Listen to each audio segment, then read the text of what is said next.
Hello everybody and welcome to Sport Vehicle Performance, and today we're going to be taking a deep dive into the history of one of the greatest things ever invented by Porsche, the very famous Mezger engine. So let's dive in. Not only did it power icons, it dominated Le Mans, it won Formula 1 championships, it survived the Nürburgring and conquered Sebring, and in the process it built a legacy no other flat six engine can match. This is the story of the Porsche Mezger engine, an air-cooled icon turned modern-day titan. But to understand this masterpiece, you have to understand the man behind it, Hans Mezger. Hans Mezger was born in 1929, just outside Stuttgart. After studying mechanical engineering at the Technical University of Stuttgart, he joined Porsche in 1956, at a time where the company was still small, still scrappy, and still finding its true identity. Mezger's earlier work included the valve train of the Type 547 4-cam engine, the same motor that powered Porsche's early racing efforts, like in the 550 Spider. But it was in the 1960s that Mezger truly began shaping Porsche's destiny. He led the development of the 912 Flat 6, the forerunner to every 911 engine. And then came the big leagues, Formula 1. Mezger responsible for the 1.5 litre V6 tag turbo engine that powered McLaren to 3 F1 World Championships in the 1980s under Prost and Lauda. In 1969, Mezger and his team developed the Flat 12 air-cooled monster from the 917.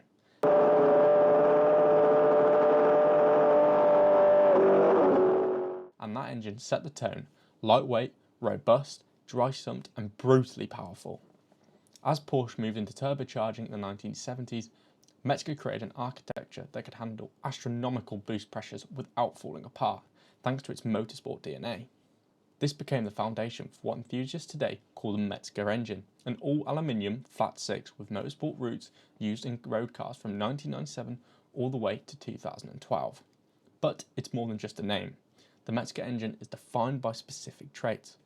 Separate crankcase and cylinder heads from the production M96 and 97 engines, proper dry sump with an external oil tank, timing chains and knot belts, no intermediate shaft bearings, IMS issues that happened in the other production car engines, designed for endurance from day one. So where was it used? You might have heard of the Mezger engine in the 996 and 997 GT3, or the 996 Turbo, but its legacy goes far deeper than that and much, much faster. For example, some of the road cars include the 911 GT1, the road car version, the homologation special using a full-blown Le Mans race engine derived directly from the 962 C block. The 996 Turbo, Turbo S and X50 all have a Mezger-powered with turbocharging, producing from around 420 to 400 brake horsepower. The 996 GT3 and GT3 RS all have a naturally aspirated high-revving Mezger engine. The 997 GT3 and GT3 RS either have a 3.6 litre or a later 3.8 litre. And 997 GT2 and GT2 RS, turbocharged Mezger monsters producing up to 620 brake horsepower. And one that is lesser known, the Carrera GT V10, technically a different engine but evolved from the same Le Mans V10 designed under Mezger's oversight. Now into some of the very special race cars, of course the 917, 917K and the 917-30, the car that dominated Le Mans and Can-Am, and the 936, 935, the turbocharged Group 5 and Group 6 monsters, the 956 and already mentioned 962, Group C legends with multiple world titles and Le Mans wins, and to go along with the road car, the race car 911 GT1, the Le Mans winner in 1998.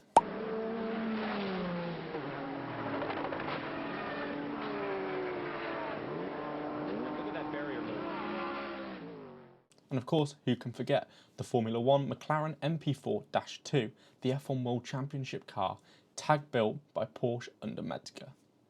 So that's just some of the race cars of the cars, but let's see what their stats truly are. The Mezger engine isn't just legendary because it sounds great or revs high, it's legendary because it won again and again and again and again. So just some of the stats breakdowns include Le Mans 24-hour wins with 16 overall tied to the Mezger-derived engines. First in 1970 with the 917 and most recently in 1998 with the 911 GT1.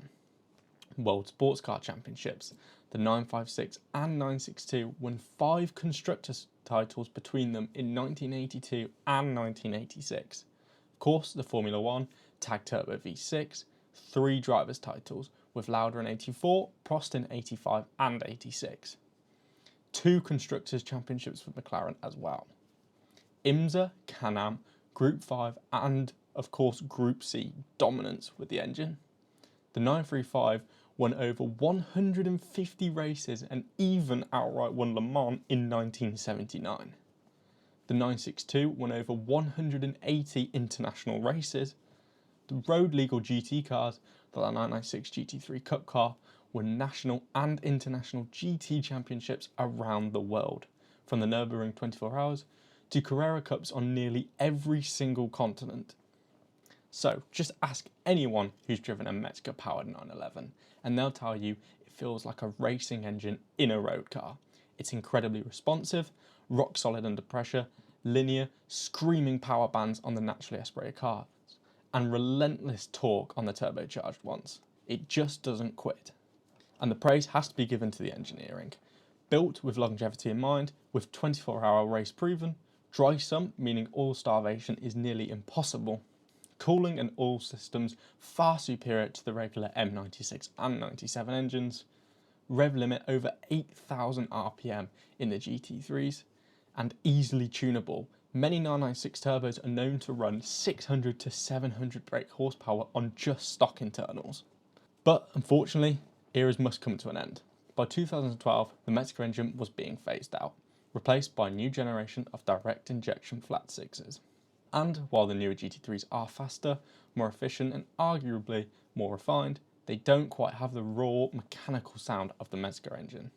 It was the last true link to Porsche's golden era of racing, an engine born at Le Mans, refined in Formula 1 and unleashed on the street.